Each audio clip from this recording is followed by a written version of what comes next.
ongoing thing. Please subscribe and don't forget to press the bell icon to get notified whenever we upload a new video. Good morning बच्चों, कैसे हो आप सभी लोग? एकदम बढ़िया। तो चलिए आज हम शुरू करते हैं क्वांटम नंबर का नेक्स्ट पॉइंट। तो इससे पहले हमने पढ़ लिया था प्रिंसिपल क्वांटम नंबर के बारे में। तो प्रिंसिपल क्वांटम नंबर हमें क्या बताती है? सेल के बारे में बताती है। और क्या बताती है? हमें एनर्जी लेवल के बारे में बताती है। एनर्जी किसी भी इलेक्ट्रॉन की न्यूक्लियस से डिस्टेंस के बारे में बताती है प्रिंसिपल क्वांटम नंबर। किसी भी इलेक्ट्रॉन में कितनी एनर्जी होगी, वो कौन से सेल में होगा और उसकी कितनी एनर्जी होगी, ये बताती है हमें प्रिंसिपल क्वांटम नंबर। तो प्रिंसिपल क्वांटम नंबर से हम ये सीखते हैं कि किसी भी कोई भी इलेक्ट्रॉन्स है वो कौन से सेल के अंदर है और उस सेल की एनर्जी कितनी है, वो न्यूक्लियस से कितना दूर है। सेकंड हम पढ़ने जा रहे हैं, और जो प्रिंसिपल क्वांटम नंबर है उसमें जो सेल्स होते हैं उसको हम लिखते हैं के एल एम एन ओ से। इसके लिए n इक्वल टू 1 होता है, 2, इसके लिए 3, 4 एंड 5। तो प्रिंसिपल क्वांटम नंबर को n से लिखते हैं, ये आप लोगों को ध्यान देना चाहिए। आज इसे और हमने एजीमुथल क्वांटम नंबर भी पढ़ लिया था। एजीमुथल क्वांटम नंबर को हम n l से लिखते हैं, और l की जो वैल्यू होती है वो होती है n-1। n की जितनी वैल्यू है उसमें से 1 माइनस कर दो तो l की वैल्यू आ जाएगी। जैसे हम बात करते हैं n इक्वल टू 1, इसका मतलब ये क्या है? s सब सेल है, ठीक है, ये एस सब सेल है। तो n इक्वल टू 1 का मतलब है ये के सेल के अंदर एक ही सब सेल होता है, उसका नाम है s। और अब जैसे n इक्वल टू 2 लिखते हैं तो इसके अंदर कितने सेल होंगे? देखो कितने सेल होंगे इसके अंदर, एक होगा s और एक होगा p। एक s होगा और एक p होगा। किसके अंदर? सेकंड सेल के अंदर, सेकंड सेल के अंदर या सेकंड एनर्जी लेवल के अंदर, सेकंड ऑर्बिट के अंदर। ये सब हमने सीख लिया था। तो थोड़ा सा और इसके अंदर डिस्कस कर लेते हैं। और एल की वैल्यू कल हमने बताई थी किस टाइप से हम फाइंड करते हैं। तो एल की वैल्यू फाइंड करते हैं n-1 से। जैसा ये लिखा हुआ है, एल की वैल्यू हम फाइंड करेंगे n-1 फॉर्मूले से। तो एल की वैल्यू कहाँ से स्टार्ट होती है? 0 से स्टार्ट होती है। 0, 1, 2, 3, 4 ऐसे स्टार्ट होती है। अगर n की वैल्यू 1 है तो एल की वैल्यू क्या हो जाएगी? n इक्वल टू 1 है तो l की वैल्यू क्या हो जाएगी? 0 हो जाएगी। और 0 किसके लिए होता है? कौन से सब सेल के लिए होता है? s के लिए होता है। इसी टाइप से n इक्वल टू 2 है तो l की वैल्यू क्या क्या हो सकती है? इसके लिए 0 हो सकती है, 1 हो सकती है। तो 0 के लिए क्या होता है? s सब सेल। 1 के लिए क्या होता है? p सब सेल। इसी टाइप से n इक्वल टू 3 लिख देते हैं हम। तो l की वैल्यू क्या क्या हो सकती है? 0 हो सकती है, 1 हो सकती है, 2 हो सकती है। 0 होगा तो सब सेल कौन सा होगा? s। 1 होगा तो p, 2 होगा तो d सब सेल।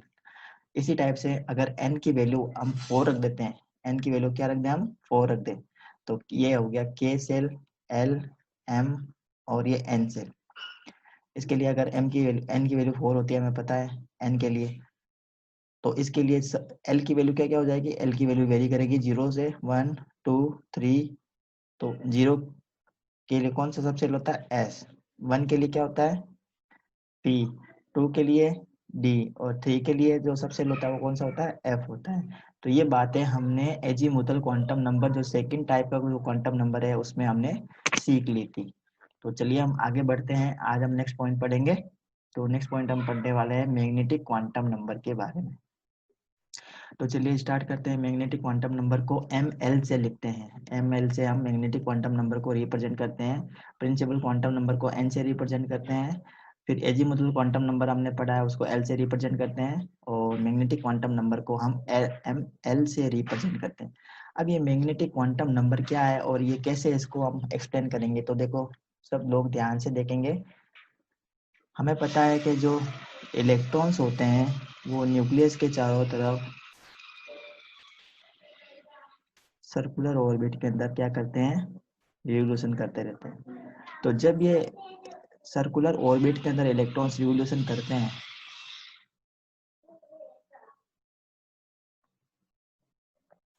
यस, तो जो इलेक्ट्रॉन्स है वो ऑर्बिट के अंदर जब रिवोल्यूशन करते हैं, तो जब रिवोल्यूशन करेंगे ना, तो इसमें एक रिवोल्यूशन की वजह से चारों तरफ रिवोल्यूशन करेंगे। इलेक्ट्रॉन के ऊपर नेगेटिव चार्ज होता है। इलेक्ट्रॉन के ऊपर कौन सा चार्ज है? नेगेटिव चार्ज होता है। और ये जो न्यूक्लियस है, न्यूक्लियस के अंदर क्या होते हैं? प्रोटॉन होते हैं। प्रोटॉन में कैसा चार्ज होता है? पॉजिटिव चार्ज होता है। तो नेगेटिव और पॉजिटिव चार्ज साथ में इलेक्ट्रॉन्स क्या कर रहे हैं? न्यूक्लियस के चारों तरफ रिवोल्यूशन कर रहे हैं। जब इलेक्ट्रॉन्स न्यूक्लियस के चारों तरफ रिवोल्यूशन करेंगे ना, तो क्या हो जाएगा? इसके ऊपर एक इलेक्ट्रिक फील्ड जनरेट हो जाएगा। जब ये इलेक्ट्रॉन्स क्या करेंगे? न्यूक्लियस के चारों तरफ ऐसे रिवोल्यूशन करेंगे तो इलेक्ट्रॉन और प्रोटॉन के चार्ज की वजह से, ऑपोजिट चार्ज की वजह से इसके अंदर एक क्या जनरेट हो जाएगा, एक इलेक्ट्रिक फील्ड जनरेट हो जाएगा। अब इस इलेक्ट्रिक फील्ड की वजह से इसमें एक मैग्नेटिक फील्ड भी जनरेट हो जाता है। तो मैग्नेटिक फील्ड किसकी वजह से जनरेट हो रहा है, इलेक्ट्रिक फील्ड की वजह से जनरेट हो रहा है। अब इलेक्ट्रिक फील्ड किसकी वजह से जनरेट होता है, जब ये इलेक्ट्रॉन्स रिवोल्यूशन करते हैं ना, तब इलेक्ट्रिक फील्ड जनरेट होता है। तो कहने का मतलब है ये, अगर ये इलेक्ट्रॉन्स न्यूक्लियस के चारों तरफ रिवोल्यूशन करते हैं, जैसा कि करते हैं इलेक्ट्रॉन्स एटम के अंदर, तो इसके अंदर क्या जनरेट हो जाता है, मैग्नेटिक फील्ड जनरेट हो जाता है। अब मैग्नेटिक फील्ड की वजह से ये जो इलेक्ट्रॉन्स है ना, ये अब एक डेफिनेट डायरेक्शन के अंदर अपने आप को क्या कर लेते हैं, ओरिएंट कर लेते हैं। जो इलेक्ट्रॉन्स होते हैं ना, ये इलेक्ट्रॉन्स सब सेल के अंदर जो इलेक्ट्रॉन्स मिलेंगे, सब सेल के अंदर भी किस में मिलेंगे, ऑर्बिटल्स के अंदर। किस में मिलेंगे, इलेक्ट्रॉन्स ऑर्बिटल्स के अंदर। तो इलेक्ट्रॉन जब ऑर्बिटल्स के अंदर, इसके अंदर रिवोल्यूशन करेंगे, तो ये क्या करेंगे, अपने आप को एक स्पेसिफिक डायरेक्शन के अंदर क्या कर लेंगे, ओरिएंट कर लेंगे। तो उसी वजह से नेक्स्ट क्वांटम नंबर जो कि मैग्नेटिक क्वांटम नंबर है, उसका प्रोडक्शन होता है। तो ये मैग्नेटिक क्वांटम नंबर है। तो आप लोगों को समझ में आया होगा मैग्नेटिक क्वांटम नंबर क्या होती है। तो जब भी कोई भी इलेक्ट्रॉन न्यूक्लियस के चारों तरफ रिवोल्यूशन करेगा, तो एक मैग्नेटिक फील्ड जनरेट होगा। उस मैग्नेटिक फील्ड की वजह से एक इलेक्ट्रिक फील्ड, उस सॉरी जब भी कोई भी इलेक्ट्रॉन रिवोल्यूशन करेगा, तो इलेक्ट्रिक फील्ड जनरेट होगा। इलेक्ट्रिक फील्ड से मैग्नेटिक फील्ड जनरेट होगा, और मैग्नेटिक फील्ड की वजह से जो इसमें इलेक्ट्रॉन्स होते हैं, वो क्या करेंगे, अपने आप को एक स्पेसिफिक डायरेक्शन के अंदर ओरिएंट कर लेंगे। और वो स्पेसिफिक डायरेक्शन क्या शो करेगी, ऑर्बिटल्स शो करेगी। क्या शो करेगी, उनको हम क्या बोलेंगे, ऑर्बिटल्स। क्या कहेंगे, ऑर्बिटल्स कहेंगे। तो ऑर्बिटल्स का पाथ क्या है, ऑर्बिटल्स सेल, सेल को हम बोलते हैं ऑर्बिट, ऑर्बिट को और हम क्या बोल सकते हैं, एनर्जी लेवल। ये तीन नाम है इसके, एनर्जी लेवल। सेल के अंदर या ऑर्बिट के अंदर क्या होते हैं, सब सेल। सेल में क्या होता है, सब सेल होते हैं। या ऑर्बिट के अंदर क्या होते हैं, सब सेल होते हैं। या एनर्जी लेवल के अंदर क्या होते हैं, सब सेल होते हैं। अब ये जो सब सेल है ना, आप लोगों ने सीख लिया होगा, चार होते हैं सबसे, चार हमने पढ़े हैं, इंपोर्टेंट जो, जिससे हमें वास्ता पड़ेगा, S, P, D and F, ये चार टाइप के। अब ये जो सब सेल होते हैं, सब सेल के अंदर क्या होते हैं, ऑर्बिटल्स होते हैं। क्या होते हैं, ऑर्बिटल्स। अब ये ऑर्बिटल्स एक्चुअल में क्या है, ये न्यूक्लियस के चारों तरफ का 3D स्पेस है। ये एक्चुअल में क्या है, न्यूक्लियस के चारों तरफ का 3D स्पेस होता है, जहाँ पे इलेक्ट्रॉन्स की मिलने की जो प्रोबेबिलिटी होती है, वो 90 to 95% होती है, जैसा कि हमने ऑर्बिटल्स के कंसेप्ट में पढ़ा था। ये बात आप लोगों को समझ में आ गई।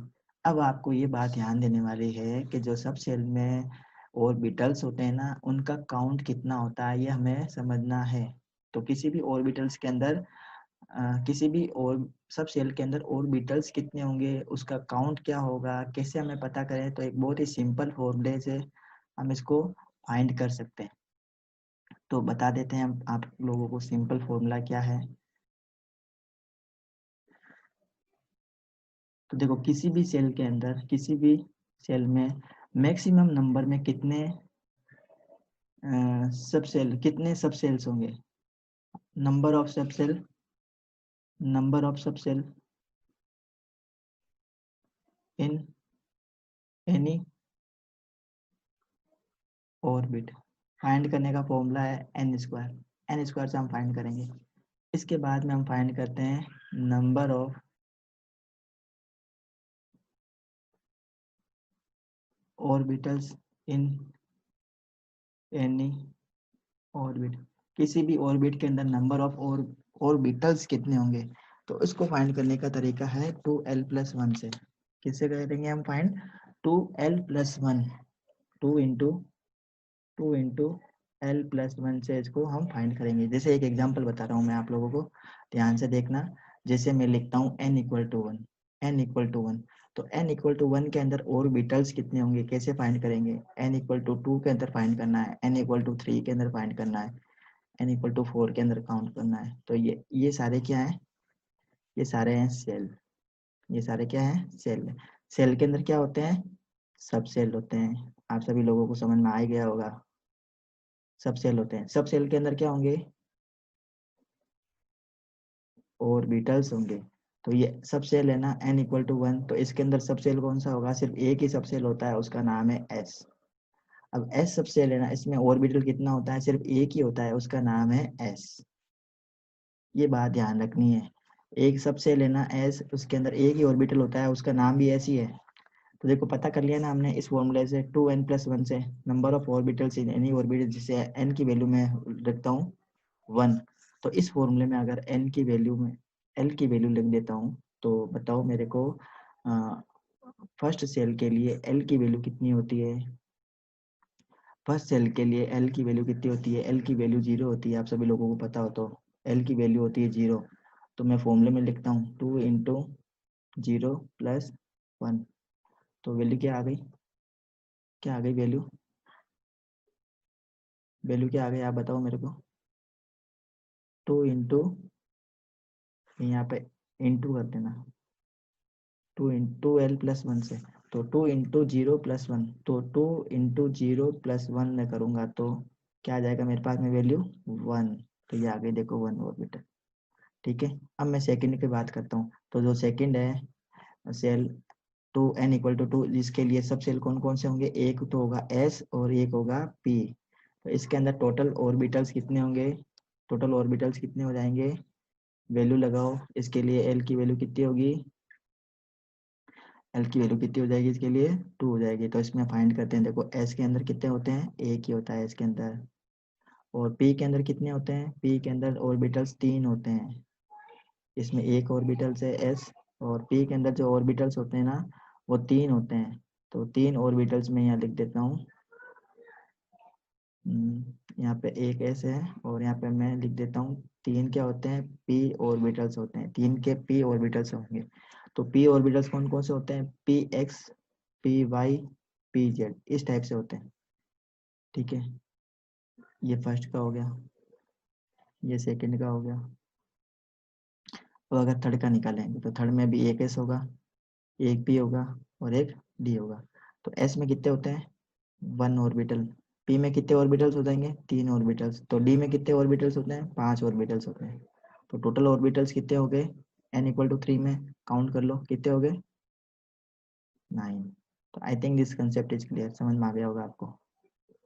समझ में आ गया ना कैसे हमने फाइंड किया है? कैसे हमने फाइंड किया, समझ में आया? ओके, तो n इक्वल टू 4 के लिए करते हैं वैल्यू। तो सब सेल कितने हो जाएंगे? एक s हो जाएगा, एक p हो जाएगा, एक d हो जाएगा। इसमें सब सेल हो जाएंगे एक s, एक p, एक d और एक f। ठीक है, अब इसमें s के अंदर 1, p के अंदर 3, 5 के अंदर, d के अंदर 5 और f के अंदर 7। सबको काउंट कर लो कितने हो गए? 6, ये हो गए 8 और एक 9, 9 और ये 16 ऑर्बिटल्स हो गए। तो ये कंसेप्ट है, ये समझ में आया होगा आप लोगों को। तो चलिए हम मेन कंसेप्ट की तरफ बढ़ते हैं वापस।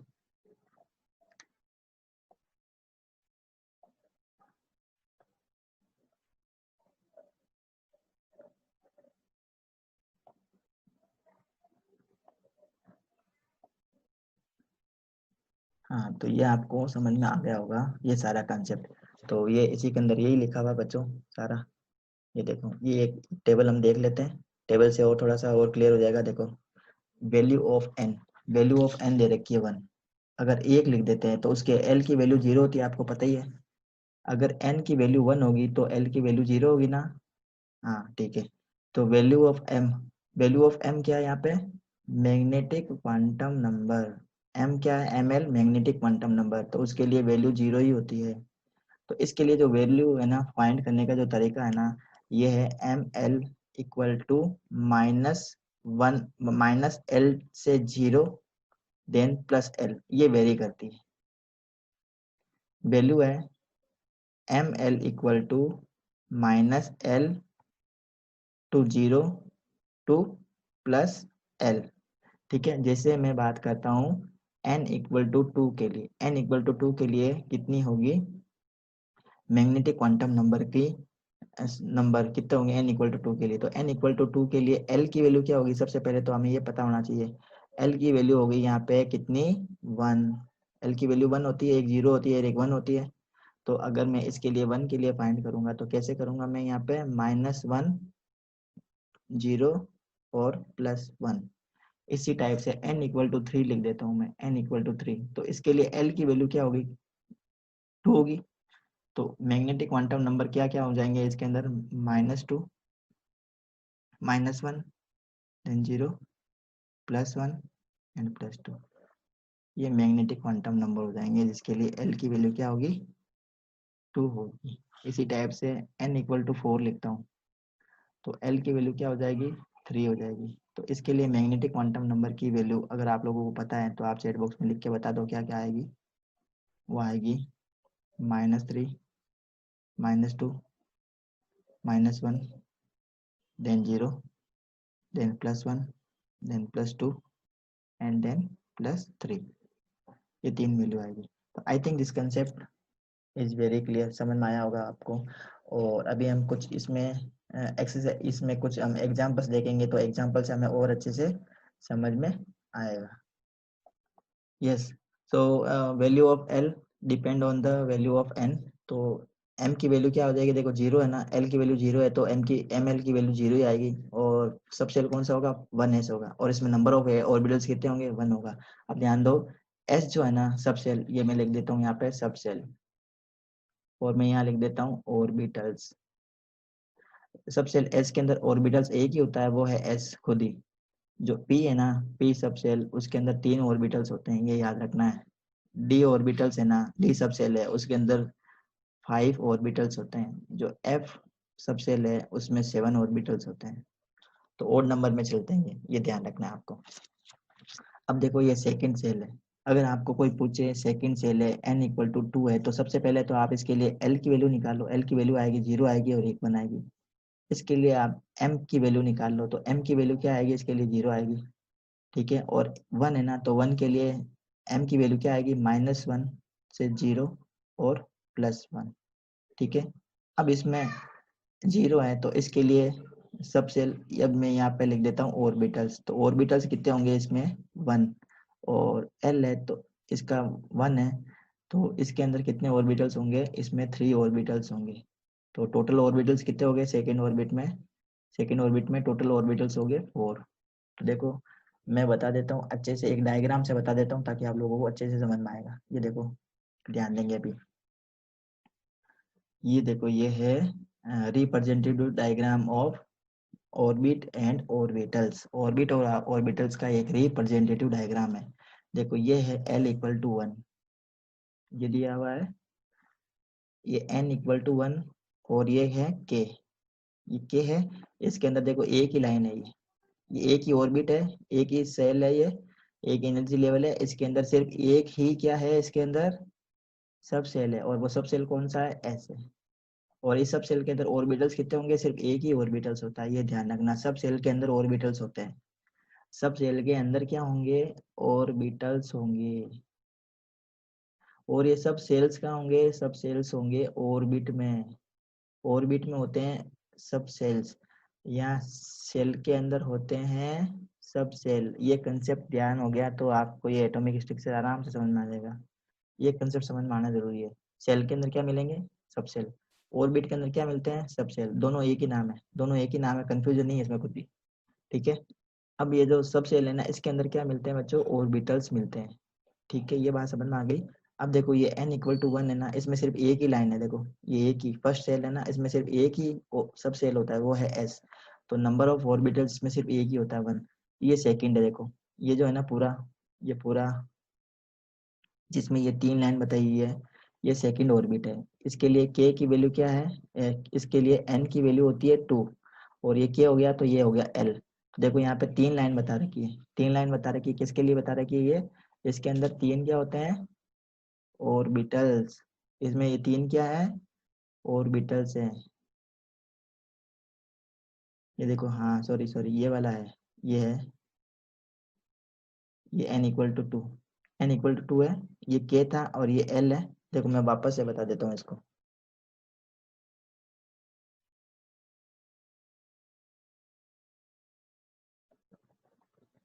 ये देखो ये n इक्वल टू 1 और ये है n इक्वल टू 2, ये k, ये l।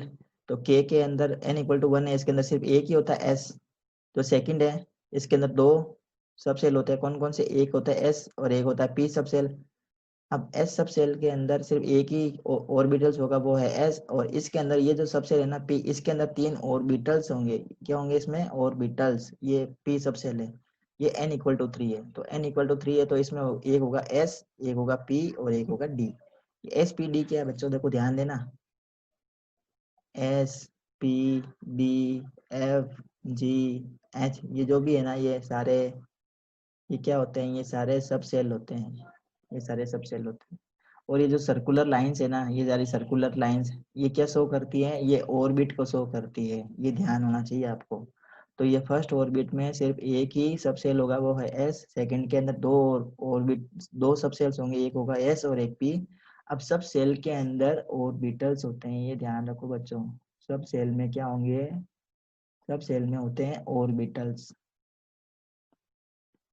जैसे मैं एस की बात करता हूँ तो इसमें ऑर्बिटल्स कितना है? सिर्फ एक है, वो खुद एस है। अब मैं पी ऑर्बिटल्स की बात करता हूँ, पी ऑर्बिटल्स, इसमें 3 ऑर्बिटल्स होंगे। पी ऑर्बिटल्स में 3 ऑर्बिटल्स होते हैं बच्चों, P X P Y P Z, P X P Y P Z, ये 3 इसमें ऑर्बिटल्स होते हैं। अगर मैं डी की बात करता हूँ ना, डी ऑर्बिटल्स की, सॉरी डी सब सेल की, तो डी सब सेल में 5 डी ऑर्बिटल्स होंगे। 5 क्या होंगे इसमें? ऑर्बिटल्स। ये कंसेप्ट आपको समझ में आना चाहिए। इसी टाइप से अगर मैं एफ सब सेल की बात करता हूँ, एफ सब सेल, तो इस एफ सब सेल के अंदर कितने होंगे ऑर्बिटल्स? इसके अंदर 7 क्या होंगे? ऑर्बिटल्स होंगे। इसमें 7 ऑर्बिटल्स होंगे। ये कंसेप्ट समझ में आ गया? समझ में आ गया तो चैट बॉक्स में लिख दो, ये सर ये कंसेप्ट समझ में आ गया मैं। ये कंसेप्ट समझ में आया है तो जल्दी से आप चैट बॉक्स में लिख दो बच्चों, कंसेप्ट क्लियर है सर। हाँ तो ये देखो, ये 1 हो गया, 2 हो गया, ये 3 हो गया। इसी टाइप से ये 4, ये जो 4 है तो के एल एम, और इसके लिए के, ये था के एल, ये एम और ये है एल। तो इसके अंदर देखो कितने ऑर्बिटल, इसमें कितने सब सेल है? इसके अंदर 4 सब सेल दिख रहे हैं आपको। एक तो होता है एस का, ठीक है,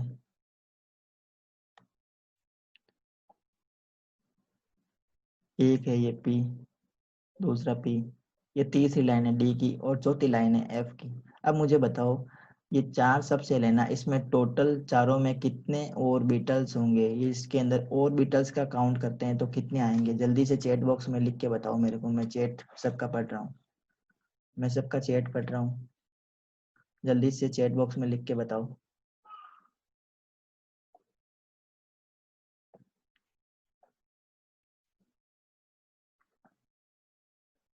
हाँ 16 लिख रहे हैं, और कोई तो 4 ही लिख रहा है। बेटा 4 तो ये 4 जो है ना, n इक्वल टू 4 है ना, इसमें 4 तो सब सेल है, ये सब सेल है। 4 तो इसमें सब सेल होंगे। मैंने पूछा कि इसमें ऑर्बिटल्स कितने होंगे? ऑर्बिटल्स फाइंड करो, number of orbitals in n equal to 4, n equal to 4 है, इसमें ऑर्बिटल्स फाइंड करना है। तो ऑर्बिटल्स फाइंड करने का तरीका देखो, n स्क्वायर से फाइंड कर सकते हो आप। n की वैल्यू 4 है ना, तो ऑर्बिटल्स कितने हो जाएंगे? 16 हो जाएंगे। ये फॉर्मूला याद ध्यान रखो आप। इसी टाइप से n इक्वल टू 5 दे दे आपको, क्या दे दे? n इक्वल टू 5, पांचवी पांचवा आपको सेल दे दे, और इसमें आपको पूछे find the number of orbitals in n equal to 5, तो क्या आएगा आपका आंसर? आपका आंसर क्या आएगा? जल्दी से चैट बॉक्स में बताओ। n इक्वल टू 5 दे दे तो क्या आ जाएगा आंसर? यस, क्या लिखोगे आप आंसर में? 25।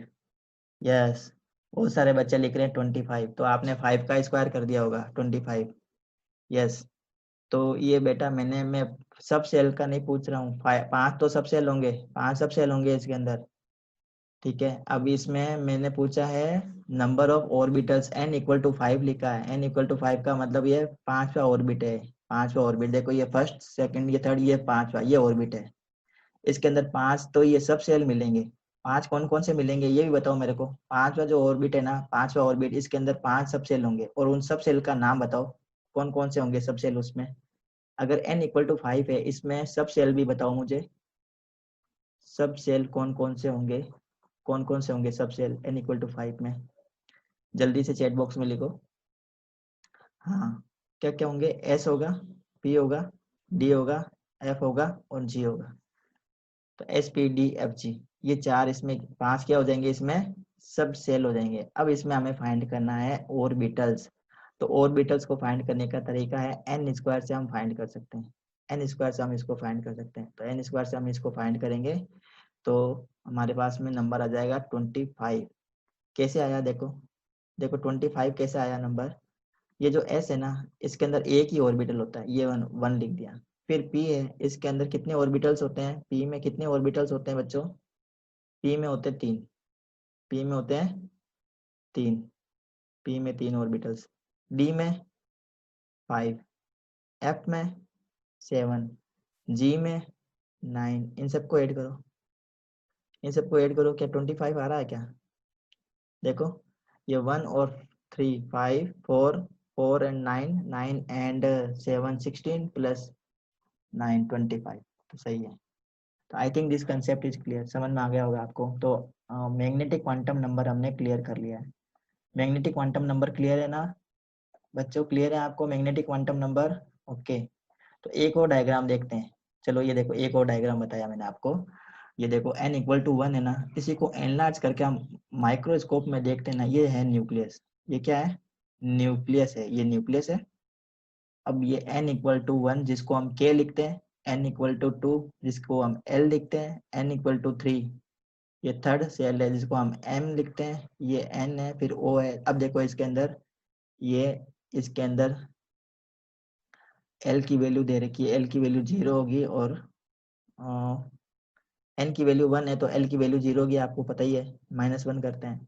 तो इसके अंदर सिर्फ एक ही है, इसके अंदर एक ही क्या है बेटा?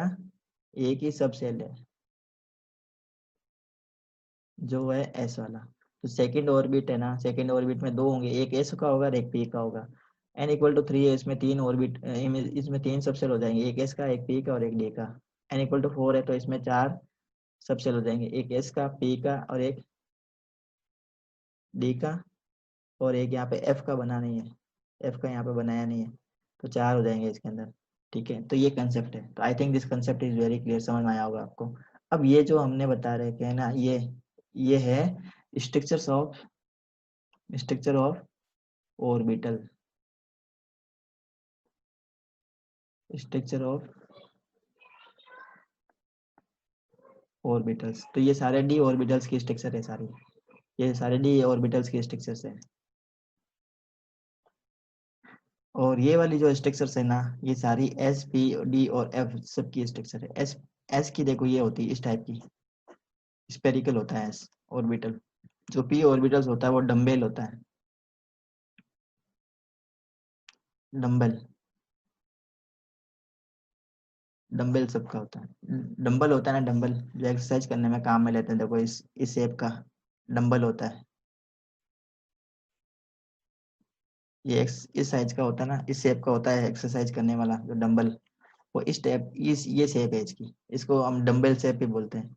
ये जो है ना, ये डी ऑर्बिटल है, और डी ऑर्बिटल की जो शेप है वो होती है डबल डम्बल।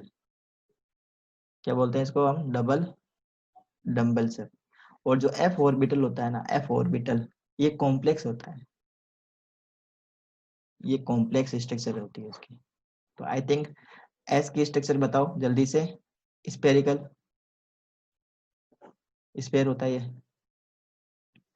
स्पेरिकल नहीं, स्पेयर ये होता है, स्पेयर।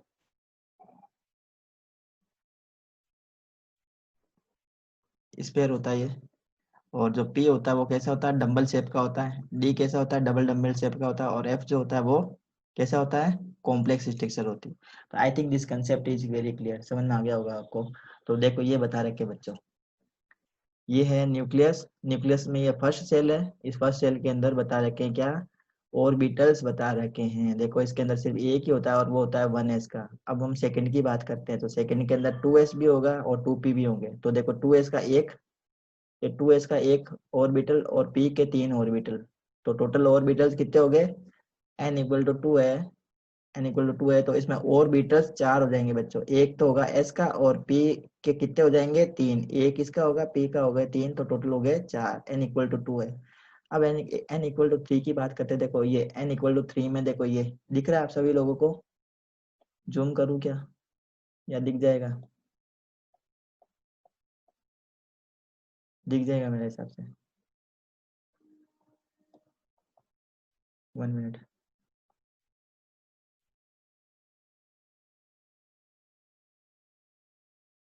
चलिए हम शुरू कर लेते हैं फोर्थ क्वांटम नंबर, और फोर्थ क्वांटम नंबर को बोलते हैं हम स्पिन क्वांटम नंबर। क्या कहते हैं? Spin quantum number. तो एक बार मैं वापस से रिवाइज करवा दे रहा हूँ। फर्स्ट क्वांटम नंबर है principal quantum number, second quantum number है एजीमुथल, थर्ड है मैग्नेटिक क्वांटम नंबर, और फोर्थ है स्पिन क्वांटम नंबर। और स्पिन क्वांटम नंबर को हम MS से लिखते हैं। एस का मतलब यहाँ पे स्पिन से है, ठीक है। अब ये है कि जब भी इलेक्ट्रॉन्स न्यूक्लियस के चारों तरफ रिवोल्यूशन करते हैं ना, तो वो अपने एक्सिस के ऊपर भी रिवोल्यूशन करते हैं। अपने एक्सिस पर भी क्या करते हैं? रोटेशन उनका चलता रहता है। जैसे अर्थ जो है वो सन के चारों तरफ रिवोल्यूशन करती है, तो साथ में अपने एक्सिस पर भी तो रोटेशन करती है, जिससे दिन और रात होते हैं। या आपने ऐसा पढ़ा होगा SST के अंदर। तो उसी टाइप से जो इलेक्ट्रॉन्स है ना, इलेक्ट्रॉन्स वो भी जब न्यूक्लियस के चारों तरफ रिवोल्यूशन करते हैं तो वो अपने एक्सिस के चारों तरफ भी रोटेट करते रहते हैं। तो उसी को हम क्या बोलते हैं? Spin quantum number. अब ये जो इनका जो रोटेशन है अपना एक्सिस पे, या तो ये क्लॉकवाइज डायरेक्शन हो सकता है, या तो ये क्लॉकवाइज डायरेक्शन के अंदर रोटेट कर सकते हैं, या फिर ये एंटी क्लॉकवाइज डायरेक्शन के अंदर रोटेट कर सकते हैं। तो अगर क्लॉकवाइज डायरेक्शन में रोटेट करते हैं तो इसके लिए हम प्लस हाफ लगाते हैं, और अगर एंटी क्लॉकवाइज में डायरेक्शन में रोटेट करते हैं, रिवोल्यूशन करते हैं, तो उसके लिए हम माइनस हाफ का यूज करते हैं। तो बस इतना ही है, इसमें कोई ज्यादा नहीं है। जैसे ये जो इलेक्ट्रॉन्स है ना, ये देखो, ये एंटी क्लॉकवाइज डायरेक्शन में अपनी एक्सिस के ऊपर रिवोल्यूशन कर रहा है, ये इलेक्ट्रॉन है। और ये अपनी एक्सिस पे एंटी क्लॉकवाइज डायरेक्शन में रिवोल्यूशन कर रहा है। और ये जो इलेक्ट्रॉन है वो अपनी एक्सिस पे क्लॉकवाइज डायरेक्शन में रिवोल्यूशन कर रहा है। जैसे कोई भी एक पर्टिकुलर ऑर्बिटल है, जैसे S ऑर्बिटल की मैं बात करता हूँ, 1s की बात करता हूँ, तो ऑर्बिटल्स के अंदर इलेक्ट्रॉन्स होते हैं, ये ध्यान होना चाहिए आपको। ऑर्बिटल्स में हमें इलेक्ट्रॉन्स मिलते हैं, इलेक्ट्रॉन्स होंगे ऑर्बिटल्स के अंदर। और एक ऑर्बिटल के अंदर मैक्सिमम कितने इलेक्ट्रॉन्स हो सकते हैं? 2 इलेक्ट्रॉन्स होंगे। तो दोनों इलेक्ट्रॉन्स का जो स्पिन है ना वो ऑपोजिट होता है। तो आप लोगों ने ऐसा कुछ पढ़ा होगा 10th क्लास के अंदर। तो इलेक्ट्रॉनिक कॉन्फ़िगरेशन में हम इस टाइप से इलेक्ट्रॉन को फिल करते हैं, इस टाइप से हम इलेक्ट्रॉन को फिल करते हैं। तो जब भी हम ऑर्बिटल्स के अंदर इलेक्ट्रॉन को फिल करेंगे तो एक एरो ऊपर की साइड में लगाएंगे, एक एरो नीचे की साइड में लगाएंगे। देखो एरो हम लगाते हैं तो इस टाइप से एरो भी बना सकते हैं, ऐसे पूरा एरो भी बना सकते हैं। लेकिन आजकल के कन्वेंशन के अकॉर्डिंग जब भी हम किसी भी ऑर्बिटल के अंदर इलेक्ट्रॉन्स फिल करते हैं ना, तो ऐसे हाफ एरो बनाते हैं, हाफ अप साइड में एरो और हाफ डाउन साइड में एरो। ये हाफ अप साइड में जो एरो है ना, ये क्या रिप्रेजेंट कर रहा है कि इलेक्ट्रॉन्स का जो मूवमेंट है वो कौन सी डायरेक्शन में है? एंटी क्लॉकवाइज डायरेक्शन में। और जो हाफ डाउन एरो है ना, ये क्या रिप्रेजेंट कर रहा है कि इलेक्ट्रॉन्स का जो मूवमेंट है वो कौन सी डायरेक्शन में है? कौन सी डायरेक्शन में है? देखो देखो ऐसे इस टाइप से अगर एरो आएगा, ये कौन सी डायरेक्शन हो गई? ये कौन सी डायरेक्शन हो गई आप मेरे को बताओ? ये ये एंटी क्लॉकवाइज हो गई ना, ये एंटी क्लॉकवाइज हो गई। और ये जो है वो क्लॉकवाइज हो जाएगी। तो एक क्लॉकवाइज डायरेक्शन होगी और एक एंटी क्लॉकवाइज डायरेक्शन होगी, एक क्लॉकवाइज डायरेक्शन और एक एंटी क्लॉकवाइज डायरेक्शन। ये जो है नीचे वाला साइड का एरो है, ये शो कर रहा है क्लॉकवाइज डायरेक्शन ऐसे, ये क्लॉकवाइज डायरेक्शन हो गई, ठीक है। ये वाला शो कर रहा है क्लॉकवाइज डायरेक्शन, और ये जो है वो कर रहा है एंटी क्लॉकवाइज डायरेक्शन। सो तो ये समझ में आ गया आपको? ये सारी समरी है बच्चों। तो समरी में ये लिखा है कि एन जो है वो क्या शो करता है? सेल को शो करता है। जो एल है वो क्या शो करता है? सब सेल को। एम है जो ओरिएंटेशन शो करता है, मतलब ओरिएंटेशन का ऑर्बिटल्स के बारे में बताता है। और जो